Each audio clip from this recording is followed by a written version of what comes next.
Greetings, everyone! Welcome to part 1 of Sonic and Mega Man Worlds Unite. It's been 2 years since the previous crossover, Worlds Collide. So how will this crossover fare? Let's not waste any time and dive right in. We begin in the year 21XX as the Maverick Hunters, led by X, charge towards one of Sigma's fortresses. Suddenly I'm getting flashbacks to Mega Man X2. Instead of having an equivalent to Green Biker Dude, X has at his side Zero and Axel. Fans should be familiar with X and Zero, but few might wonder who this Axel guy is. Axel is a prototype next-generation Reploid that has the ability to mimic the external and internal characteristics of anyone he encounters. He debuted in Mega Man X7 as a member of Red Alert, a bounty hunter group that hunted down Mavericks. Certain circumstances, including the conflict between the Maverick Hunters and Red Alert over Axel, and the fact that Red Alert was manipulated by Sigma, caused Axel to eventually join the Maverick Hunters. Back to the story. The Maverick Hunters enter the perimeter and X encounters a resurrected Vile. Well, this is new. Vile had his right arm replaced with a laser mace and has an additional cannon mounted on his left arm. Overkill? Yes, but remember, this is Vile we're talking about. Zero and Axel will take care of Vile while X makes his way inside. Sigma, in digital virus form, hope to scout out his destination more before leaving. And we have cameos by Blizzard Buffalo from Mega Man X3 and Chill Penguin from Mega Man X. Is this supposed to be a shout out to Frost Walrus' stage from Mega Man X4?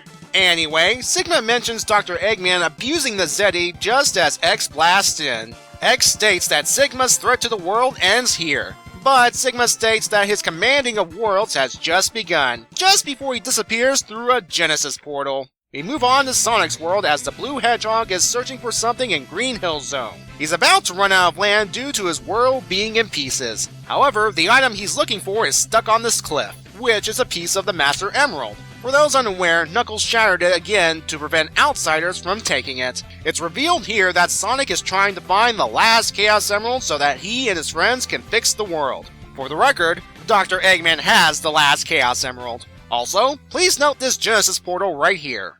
Our next stop is Mega Man's world in the present as the Lightbots are rebuilding Light Labs. During a recent conflict, Dr. Wily had the lab destroyed. Mega Man and Elect Man restored power to the lab while Guts Man and Concrete Man focused on construction. They almost got the East Wing rebuilt but ran out of supplies. So Mega Man, changing back into rock mode, will go to town to get some things. Roll suggests that he takes someone with him. Not because he looks like a kid, but for safety reasons. Rock assures Roll that he'll be fine. And yes, that is the vehicle from the beginning of Mega Man 7. And I should point out that there is another Genesis portal appearing over the distance. We join Dr. Eggman in the Lost Hex as he narrates the situation. He conquered the Lost Hex to get a better perspective on the Shattered World crisis and enslave the locals, the Deadly Six, using the cacophonic conch. Okay, time for some more backstory. The Deadly Six, also known as the Zeti, originated from the game Sonic Lost World. Each of them have pretty cliched personalities. Zavik, the leader. Strike, brothers! Make the Blue pay for our abuse and enslavement. Zaz, the psycho. Bring it on and I'll rip it up! Zomom, the fat dumb one. Who are you calling fat? You! Master Zik, the old sage. Your time is almost over, rash hedgehog. I shall prepare for you a lesson in respect. Xena, the chick. The last time we met, you ruined my nail art. And Zor, the emo. Sigh, everything seems so pointless.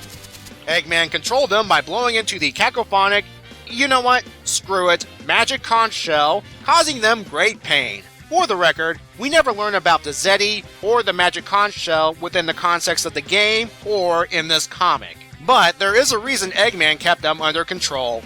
The Deadly Six have the ability to take over robots. When Sonic kicked the magic conch shell away in the game, the Deadly Six immediately took over Eggman's robot army. Here in the comic, the magic conch shell was destroyed by Orbot. Only it's not Orbot. Turns out Sigma took over the red robot. Which means, technically, Sigma appeared at the end of Sonic Universe 75.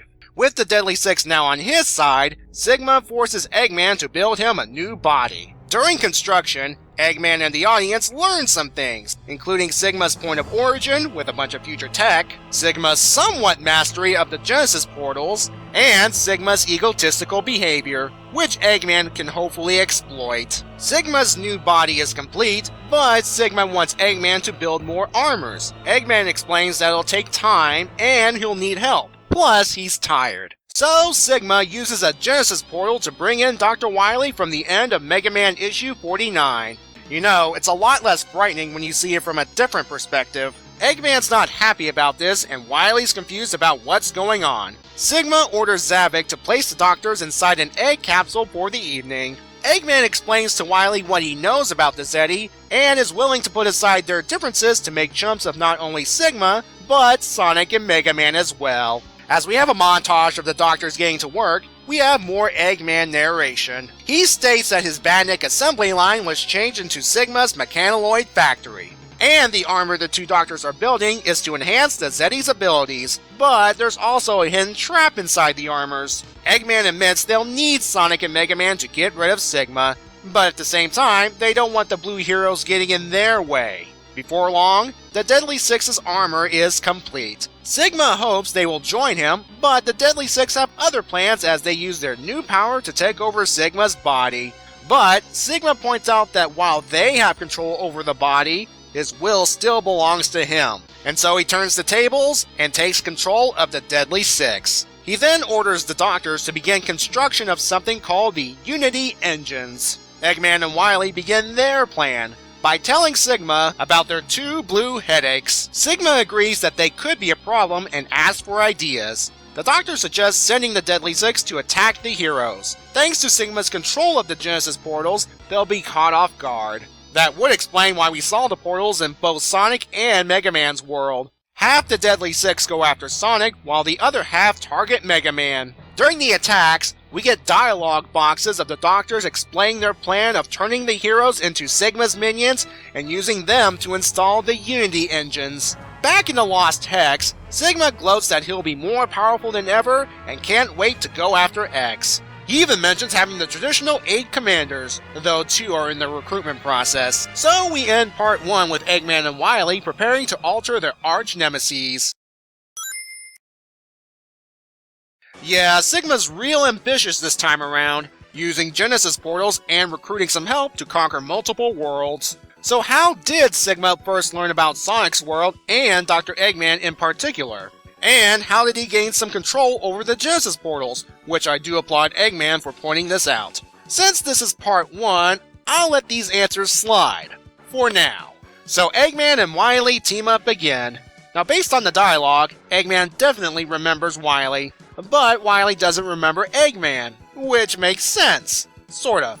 At the end of the last crossover, Mega Man successfully restored his world with some side effects. One notable side effect was that the characters don't remember what happened besides a very minor feeling. Here's why. A later issue of Mega Man featuring time travel revealed that the crossover happened in Mega Man's future. This opens up a possible plot hole. Before the first crossover, Wily clearly had knowledge about Eggman and his world. But when the two initiated the Genesis wave, it sent Mega Man's world into the future and... You know what? I'm stopping it right here. Let's call it timey-wimey Genesis wave shenanigans and move on. Eggman and Wily appear to have a new sigil on their machines. A skull with an egg stash. For the most part, I like it.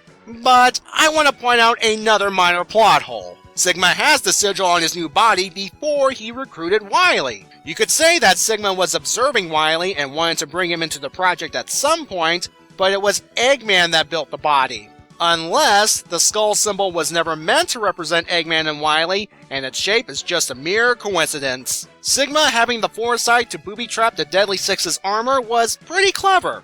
But this is Sigma we're talking about. The guy manipulates entire factions without said factions knowing about it until it's too late. Plus, I admit, seeing the Deadly Six getting a taste of their own medicine was amusing. Plus, Sigma managing to maintain his free will was probably because of his true nature as a virus. I should explain the Sigma virus briefly. Back in the early days of the Maverick Hunters, Sigma was the leader. One of his assignments was him chasing down a psychotic Reploid. Who was it? Zero. Yes, you heard me. Before Zero became a Maverick Hunter, he was a psychopath. For good reason. There's a virus inside him called the Zero Virus, dictating his murderous behavior. Now I should remind the audience that Zero was built by Dr. Wily, which meant that Dr. Wily created the Zero Virus. Let that sink in, everyone. Sigma managed to subdue Zero, but in the process, the virus transferred over to Sigma, merging with his software, and became the Sigma virus. Sigma used his viral nature to survive multiple body destructions, corrupting Reploids into Mavericks, and causing Mechanoids to go haywire. Speaking of Mechanoids, a lot of the ones that showed up in this issue came from the first Mega Man X game. Let's see, there's the Lift Cannon, Gun Vault, Rabbit, Snow Shooter, plus Sigma's mass-producing ball de bows like crazy. Of course, Mechanoids from other games appear as well, like Dish Boy OA from Mega Man X2, Walk Blaster from Mega Man X3, and Yuki Darbon from Mega Man X4. Fellow X fans, I probably didn't get all the enemies from the X series shown here, so please, tell me what I missed in the comments below. The art in this issue is done by Dan Schoening. He's best known for his work on IDW's Ghostbusters series. This is his first work with either of the Blue Heroes, and so far, very promising, especially when combined with colorist Luis Antonio Delgado, who also worked with him on Ghostbusters. Part 1 here gets an 8. Despite the few flaws I mentioned earlier, the art and the numerous nods to the games more than make up for it. Plus, it's the first issue of the story. Next time, Sonic and Mega Man are getting transformed into Sigma's minions. With Sigma's comments about the 8 commanders, I now want to see a select screen featuring the Deadly Six and the corrupted Sonic and Mega Man. If any artists are willing to do that, that is. Until I see you in part 2, have a good day, and be safe.